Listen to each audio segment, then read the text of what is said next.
In this section, we're going to be looking at prophetic literature in the sense of literature written about prophets, not written by prophets. We're going back to Duramistic histories to 1 Kings to look at the story of Elijah. And we'll talk a little bit about his successor, Elisha. Elijah was a prophet who prophesied against apostasy within the royal family, particularly in relation to the evil king Ahab. In the prophetic works about Elijah, he touches on the two main things that prophets spoke out against. Now, this is very important, so make sure you write this down and take note. The two main things that the prophets spoke out against were apostasy, or turning one's back on God, and social injustice, exploiting or even just not taking care of the weak, the marginalized, the vulnerable within their societies. These are the reasons the Duramistic historians, writing at a later perspective after all these invasions occurred, rationalized why these horrible things happened to them. Well, we see the prophets, who some of which were actually writing in real time, addressing these very issues. Perhaps this is where the Duramistic historians took their cues as to why Israel and subsequently Judah fell to the Assyrians and Babylonians, and then the region to the Persian Empire. So before we get into the socio-political context of the story of Elijah, and before we get into a couple of his stories, let's take a look at some of the hallmarks that we find within these prophetic stories. They bear all the hallmarks of good folklore. One of the hallmarks of these stories is mystical transport, as we see here in 1 Kings 18:12. As soon as I have gone from you, the Spirit of Yahweh will carry you, I know not where. So when I come and tell Ahab, and he cannot find you, he will kill me, although I, your servant, have revered Yahweh from my youth. In this section, we have a man named Obadiah who's been told to go and tell King Ahab, this evil king we're going to be talking about, where Elijah is. And he's fearful because he knows as soon as he goes to tell the king and Elijah's in danger, Yahweh will take Elijah somewhere else. But the key word here is Yahweh will carry you. They don't mean that Yahweh will get you on a donkey and lead you wherever you need to go. They mean to physically carry, like flying through the sky. So you get mystical, divine transport like this. You can imagine a farmer in his field working away, hoeing the weeds, and all of a sudden he hears, ah!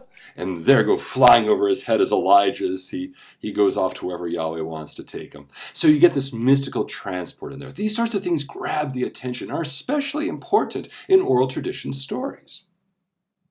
Furthermore, they go to show the power of God.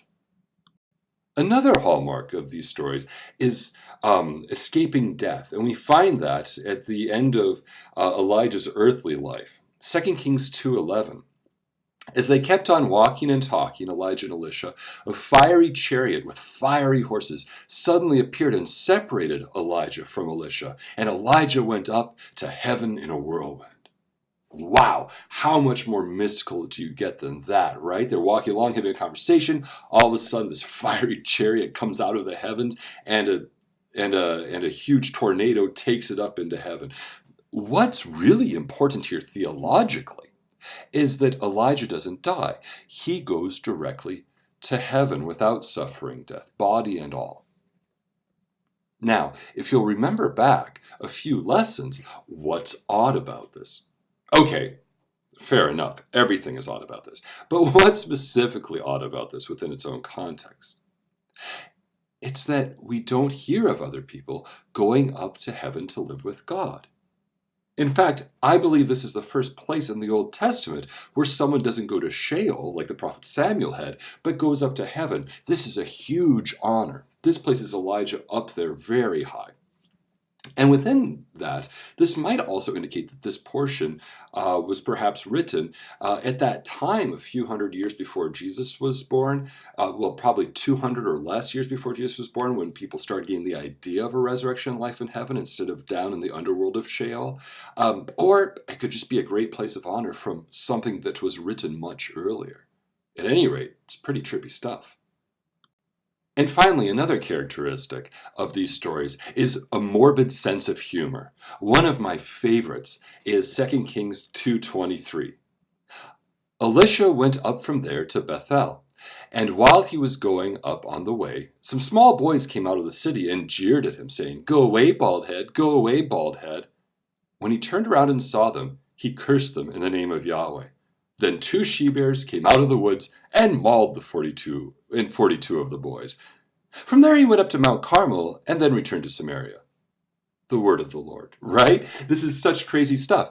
So he's walking along, some kids make fun of him, and he curses them, and Yahweh sends these she-bears that mauls 42 children. It's awful, but it was also supposed to be kind of this morbid humor, especially how it just carries on as if nothing happened. From there, he went up to Mount Carmel.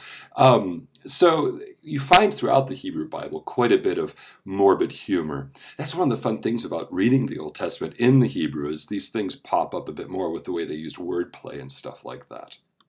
What's the purpose of this lesson? Is it not to poke fun at male pattern baldness?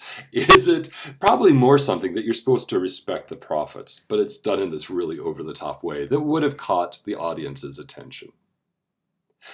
Also throughout these Elijah and Elisha stories, we find lots of miracles. All sorts of amazing things are happening. And we're going to learn about a couple of them pretty soon here. But first, let's look at the historical context that surrounded the stories of Elijah in particular. The prophet Elijah was prophesying during the 9th century BCE. This was after the split between that divided the northern kingdom of Israel and the southern kingdom of Judah. Both kingdoms worshipped God, but they had that falling out over David's grandson, who was threatening to exploit the north to help benefit the south. At any rate, during this period, you had a great king named King Omri, after whom the Omri dynasty was named. Something very interesting about Omri is that he's the earliest Hebrew king that we can confirm outside of the Bible. There is a stone that does have inscribed in it, that was found not too long ago, a reference to the house of David. Some biblical scholars take that as evidence of King David, and it very well could be. I'm one who's not ready to jump on ship and say absolutely.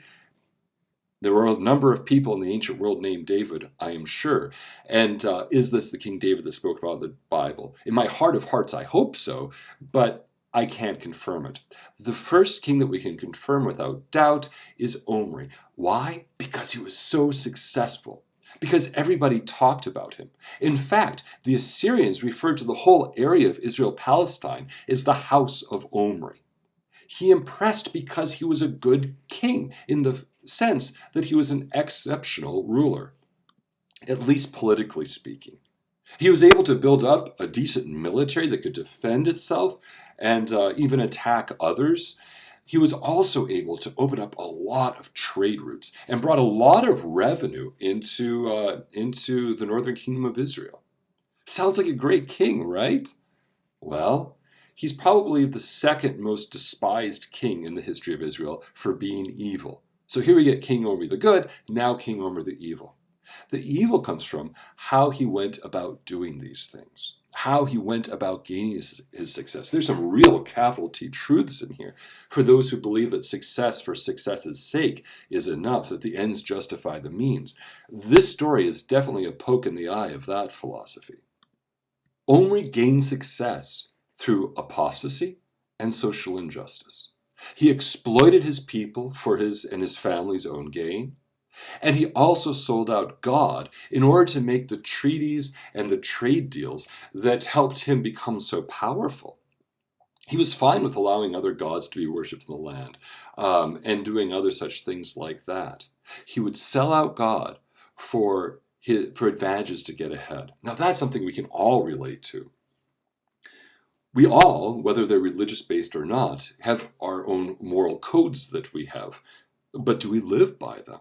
When the opportunity knocks to make a great profit or to get something we've really wanted for a long time, do we countercheck that with our morals? Are we willing to step on others to get ahead? Or Would we rather wait for those successes later when we can do them honestly? King Omri was one who did not wait. And one of the examples of him selling out God was how he cemented relations with the Phoenician kingdom to the north. Now, the Phoenicians were a very desirable trading partner because they had access to Tyre, a port city that gave maritime access to all sorts of other trading partners around the Mediterranean. In order to cement this relationship, Omri's son Ahab was married to Jezebel. Jezebel was a princess of Sidon, a Phoenician princess essentially. And as we know within various monarchies, marriage between different peoples sets up connections that are strong and binding as they mix their bloodlines together. This was such an arrangement. But in doing so, Ahab greatly sold out God. King Ahab is even more evil in the eyes of the biblical authors than Omri. We get a real theme here going of a succession of corruption. Remember back to Samuel's warnings to the people of Israel before Saul was made king about what kings would do. They would be corrupt and take your stuff and all these things. We see these playing out time and time again through journalistic histories and through the prophets, both those written into the DH and also the prophets that have books of their own. We see these themes recurring. In the case of Jezebel, the problem is Baal worship. If we take a look at 1 Kings chapter 16, verse 29, in the 38th year of King Asa of Judah, Ahab son of Omri began to reign over Israel. Ahab son of Omri reigned over Israel in Samaria 22 years. Ahab son of Omri did evil in the sight of Yahweh more than all who were before him, including Dad, right? Verse 31. And as if it had been a light thing for him to walk in the sins of Jeroboam son of Nebat, he took as his wife Jezebel, daughter of King Ethbaal of the Sidonians, and went and served Baal and worshipped him. Get this, in verse 32, he erected an altar for Baal in the house of Baal, which he built in Samaria, which is the capital city of the northern kingdom of Israel. Ahab also made a sacred pole. Ahab did more to provoke the anger of Yahweh, the God of Israel, than had all the kings of Israel who were before him. In his days, Hillel of Bethel built Jericho. He laid its foundation at the coast of Abram, his firstborn, and set up its gates at the cost of his youngest son Segub, according to the word of Yahweh, which he spoke by Joshua son of Nun.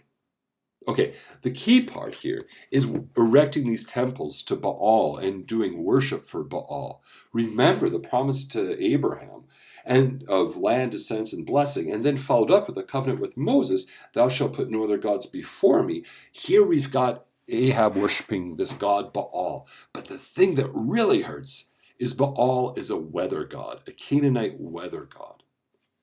Why is he doing this?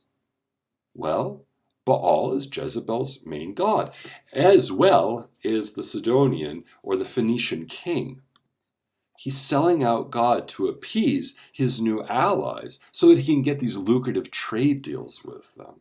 And God is not going to stand by and let this happen. Now, some of you may be familiar with the name Jezebel or know it as a term or an adjective for a woman, a harlot, a foul temptress, that sort of thing. I always like to play devil's advocate, so here it goes. Jezebel, is written in the Bible, is a cruel and evil and murderous woman. Absolutely. But is she really doing anything that the biblical authors wouldn't demand of a Hebrew woman? Let's just get in her shoes for a second. Here's Jezebel, who is a princess, and like all women in the ancient Near East, has really no control over her life, and certainly no control over her sexuality. And then her dad marries her off to some guy from another country who speaks another language so they can cement a trade deal. So she's forced to move into a foreign land and be a foreigner there. It doesn't sound like a real fairy tale story so far, does it? It wouldn't have been. And then when she's there, she has the audacity to keep worshiping the God that she had grown up with and had worshipped her whole life. Would the biblical authors had asked any different if the tables were turned, if it was a Hebrew princess being sent to Sidon or to Phoenicia? No, we would expect that princess to remain to loyal, and if she switched to another god, she'd be seen as a scoundrel, right? This is an interesting, not only an interesting thing, at least to me, to point out, but it's also an important thing because it sets up a real contrast between Jezebel and the king of Israel. Not only that, but many of the people of Israel, because many of the people are shown to be also falling in line with Baal worship. Of all the people here, Jezebel is actually the one who has religious integrity. She's foul and awful in many ways in these stories. But it's an interesting contrast when the people who are supposed to be the good guys are outshined in their piety by the people who are supposed to be the bad guys. Well, the Baal situation gets worse as Jezebel starts to persecute Yahweh's prophets and Yahweh's anger is kindled. So Yahweh, who's also a weather god in many circles in the ancient world, is being confronted by Baal, another weather god. What's a wise way for Yahweh to take care of this issue? What's a wise way for Yahweh to make his point? I want you to think back to Genesis 1 in the firmament, the sky ocean. If you're guessing, close those doors and don't let any rain down, you're right. You want to worship this weather god Baal? Let's see how you like these apples. I'm going to stop the rain from happening. A great drought ensues, and it is cataclysmic. The drought that Elijah announces, that's coming from God to punish Ahab and Jezebel, lasts almost 3 years. Now, to get an idea of the effect this would have on the people, we've got to remember that this is an agrarian economy. So in economic situation, this drought will have a few effects. One, it will terrorize the people because without water, people die out, and without crops, people go hungry. It's also an economic hit.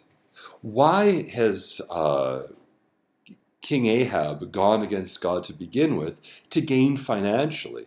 This is almost like Yahweh saying, well, if you want to get money, let's see how you do that if I stop up the doors of heaven and don't let the rain through. Because the whole economy was based on agriculture.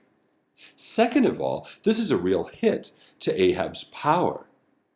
How do people react when they get hungry? How do people react when they see their children get hungry?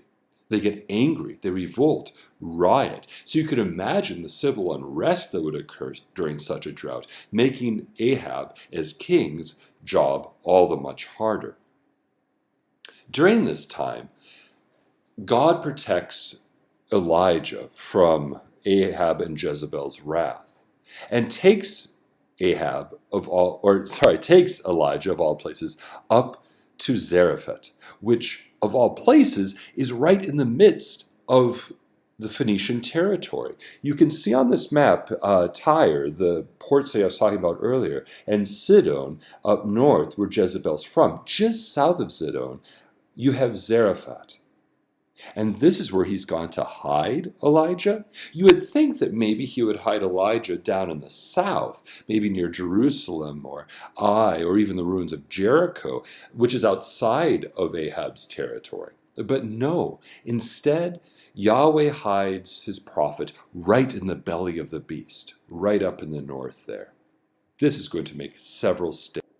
Before proceeding, I ask that you now open your Bibles to 1 Kings chapter 17, verses 8 to 16, where you'll find the story of the widow of Zarephath.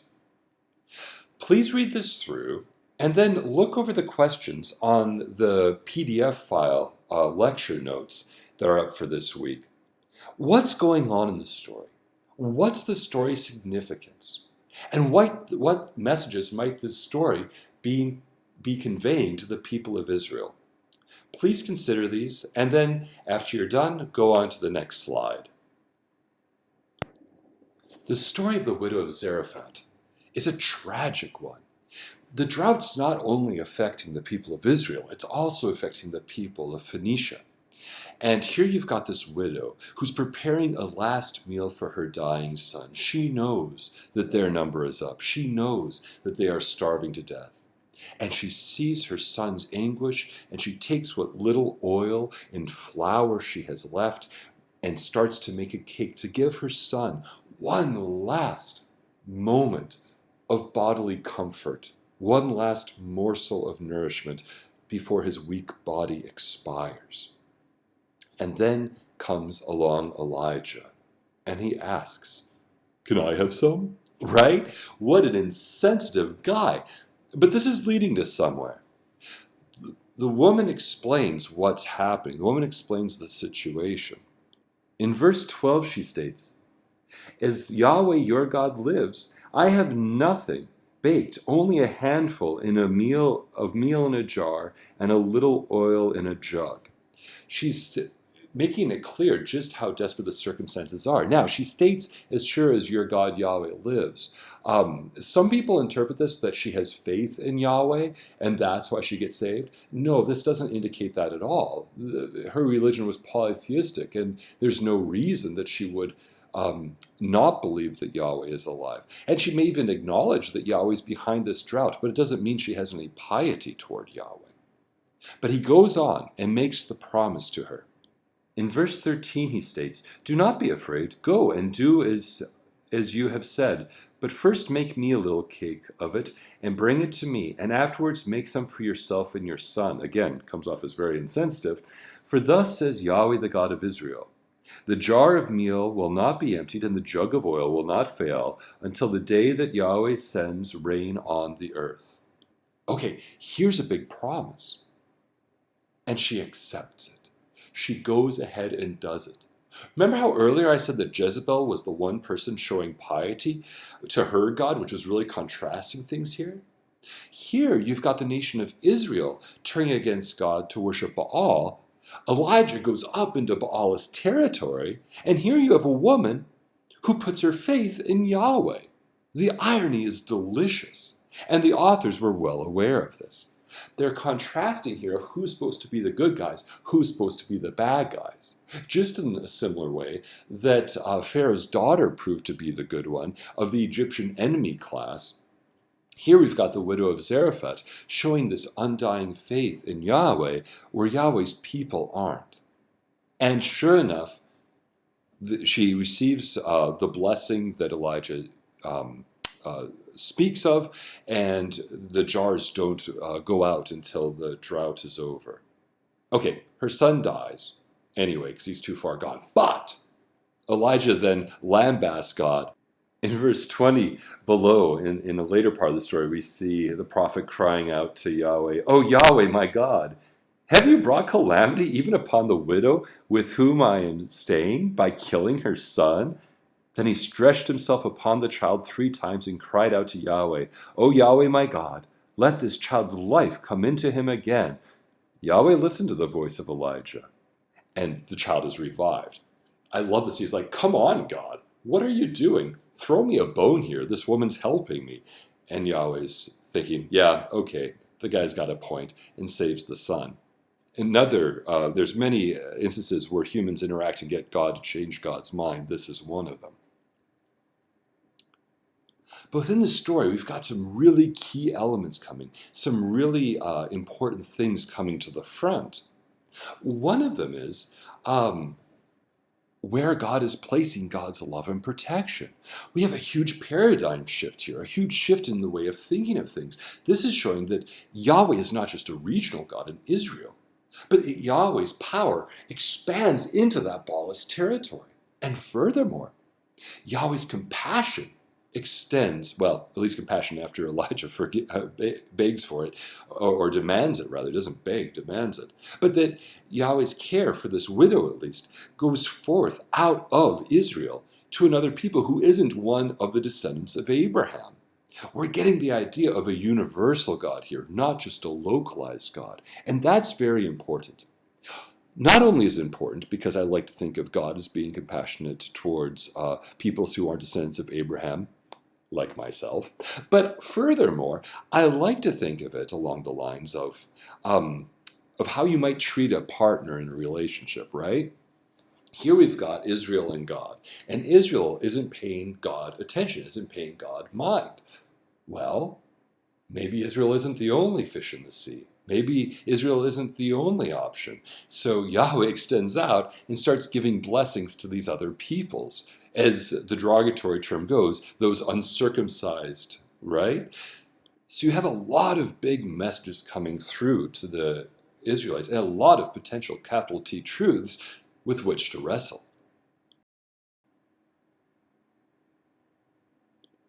After the episode at Zarephath, Jezebel steps up her persecution of Yahweh prophets, and there's mass slaughter of Elijah's friends and colleagues back in Israel.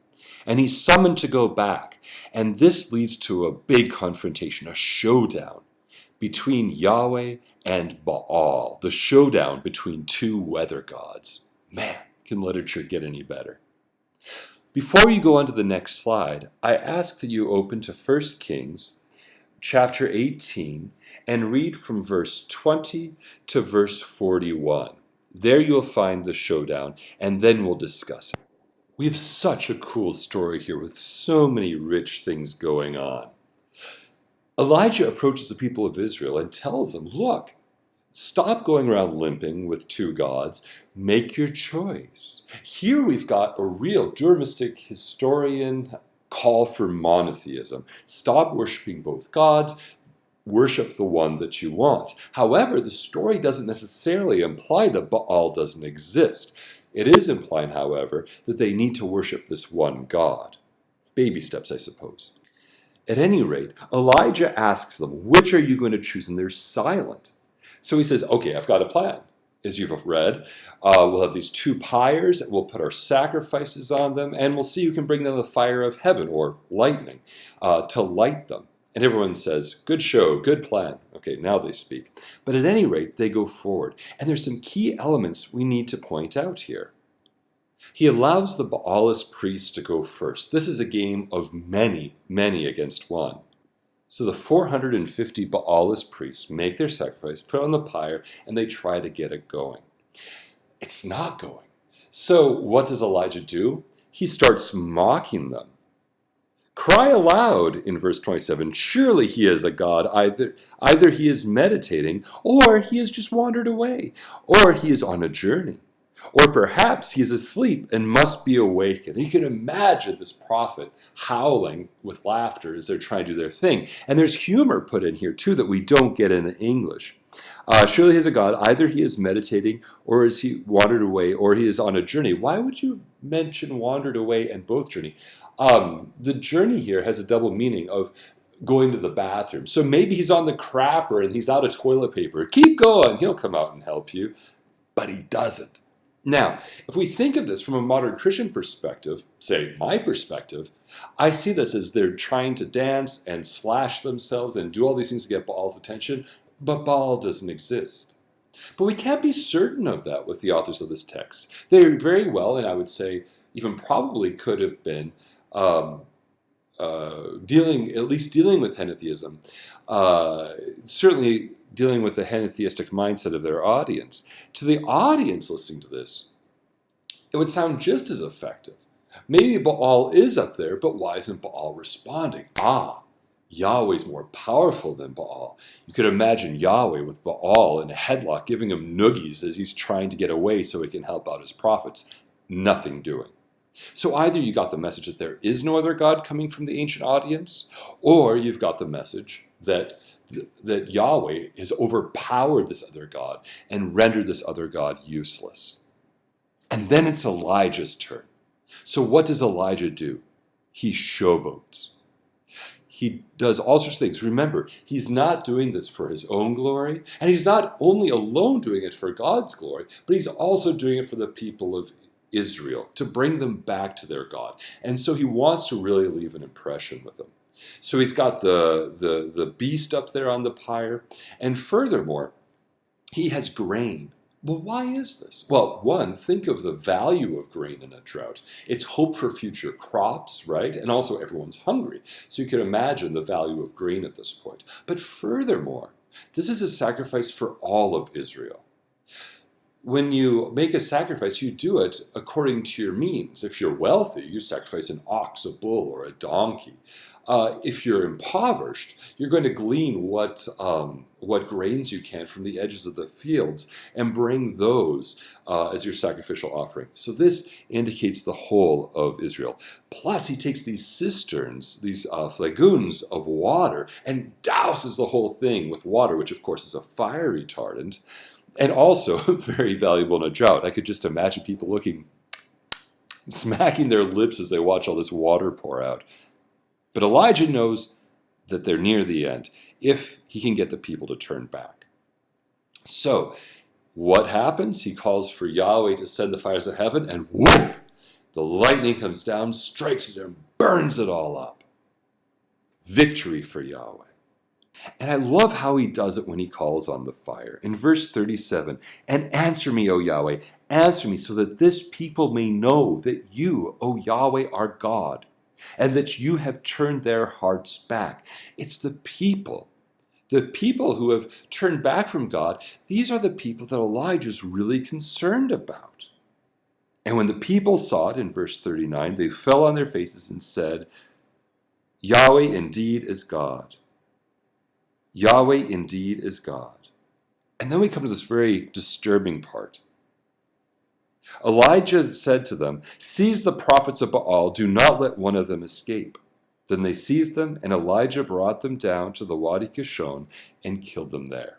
Wow, 450 prophets sacrificed. And on the painting you have in front of you, you can see them in the background there by the water that's now restored. And perhaps the water in the background also to symbolize the end of the drought. But back there you can see knights in armor symbolizing the Hebrews slaughtering the prophets of Baal. This is an important point to look at. Whose desire is it that the prophets be slaughtered? Commonly, it's thought that it's God's desire, and Elijah is speaking on behalf of God. But we shouldn't always assume that what the heroes of the Bible do are what God is instructing. He might be going commando here and just off on his own doing this. Maybe it's to do with the horrors that he witnessed inflicted upon his people by the Baalist priests, and he wants revenge. These are his friends, his comrades, his colleagues who are being slaughtered by Jezebel through the priests. Maybe it is God's will, but we should never assume that when people give edicts, even if they're the biblical heroes. I really like this painting too. Again, paintings are a wonderful form of interpretation. How you have the Hebrews on the left there, and the fires coming down from the right, and they're all kind of, there's a crowd swell to the right as the fire comes down towards leftward. The meeting, perhaps, of the Hebrew peoples and Yahweh through Yahweh's power again. You can see the licks of flame in the water trench there. The water's all going to be burnt up there. And the cisterns next to it that Elijah had used. And the futile efforts of the prophets of Baal on the other side. My personal favorite part of this painting, though, and you all might find your own interpretations of it, actually I'm sure you will, but one of my favorite parts of this one is the guy in red. So if you go to the far left of the painting, and you go just above the water cisterns, there's a man in red with his hand out pointing towards a fire, leaning back and talking to another guy who's in black. Why do I like these two? Because that's me. So you've got all these people worshiping and being in awe of what's happening. And I can just imagine that guy saying, well, the theological significance of this event is obviously, and then pontificating on whatever he might be saying. That's what us theologians do. And we need to keep in mind not to miss the awe and the majesty of these stories, which, trust me, don't get lost on me. The most predominant thing being condemned in the Elijah stories we've looked at has been apostasy. Israel's turning their back on God, and specifically Ahab turning his back on God, as his father Omri had done before him. But we shouldn't miss the elements of injustice involved with this. In turning their backs on God, they were screwing over the vulnerable within their societies in order to profit. And that's an important message, and it continues to be throughout time and culture, no matter what part of human history you're looking at, including our own. But furthermore, very the very acts of exploiting the vulnerable is seen by God throughout the Old Testament as apostasy, as turning your back also on God. And in the New Testament, Jesus continually reaffirms this idea. But let's take a look at a few prophetic texts and how they see injustice as a form of apostasy. In Jeremiah 22:3, the prophet reports, "Thus says Yahweh, act with justice and righteousness, and deliver from the hand of the oppressor anyone who has been robbed. And do no wrong or violence to the alien, the orphan, and the widow, or shed innocent blood in this place." These words were being spoken at the house of the king of Judah. So this is being delivered to the ruling class, about delivering and deliver from the hand of the oppressor anyone who has been robbed. Meaning, don't just look at the cases of people who can afford to pay you extra on the side. Judge impartially. And do no wrong or violence to the alien, the foreigner, the orphan, and the widow, or shed innocent blood in this place, that you are to judge justly. Doing otherwise is to go against their faith. Let's look at another verse on the next. The prophet Isaiah laments in Isaiah 1:21-23, "Alas, she has become a whore." And here Isaiah is referring to the city of Jerusalem, the capital of Judah. "The faithful city that was filled with justice, where righteousness dwelt, but now murderers. Your silver has become worthless. Your wine is cut with water. Your rulers are rogues and the cronies of thieves. Everyone is avid for presents and greedy for gifts.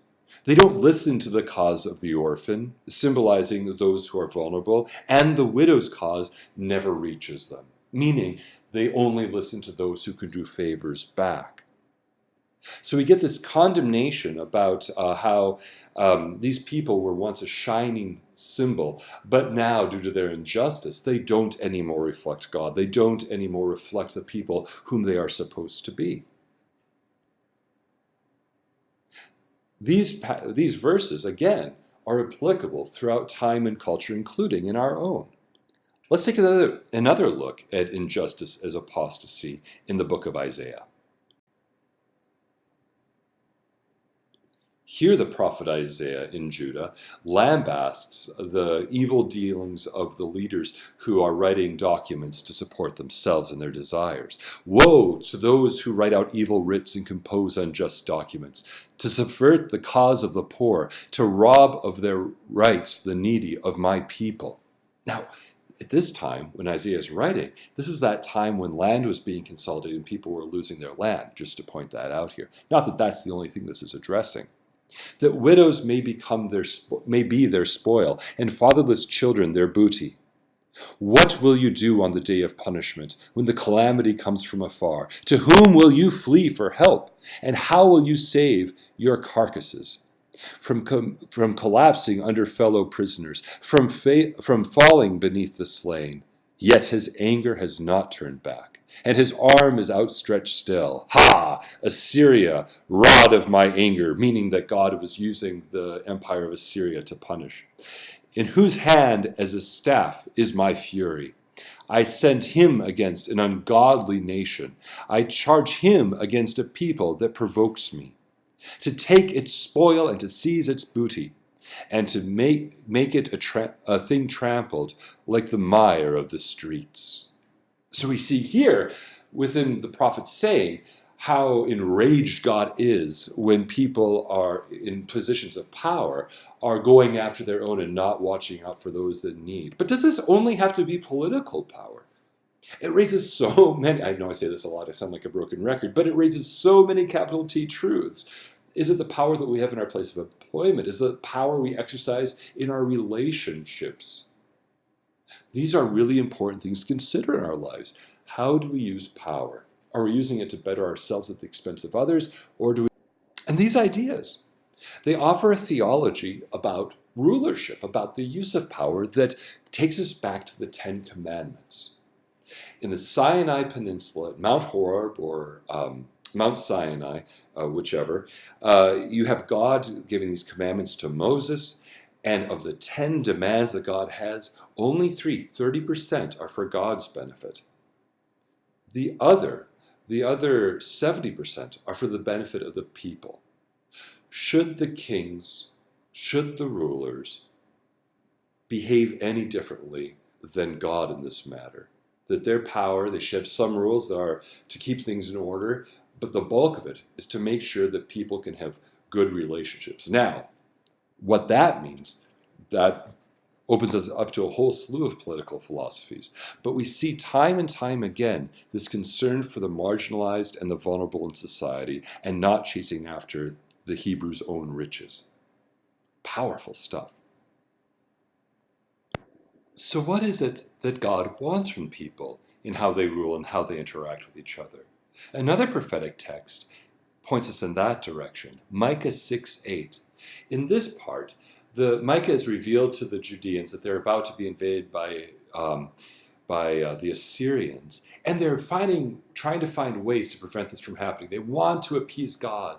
In that grief process, they're bargaining at this point, and they come up with all these things that they think will make God happy. Can we bring you all these different rams and sacrifice them? Can we bring you rivers of oil? And they're thinking on all these mundane, pious physical levels, material levels of what they can give from God.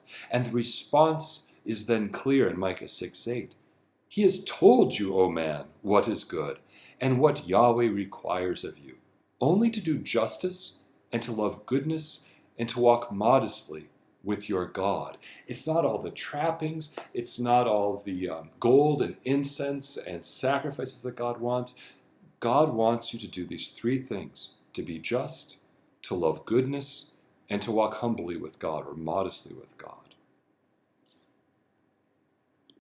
So I hope you've gotten a lot out of this session and the other session for this week.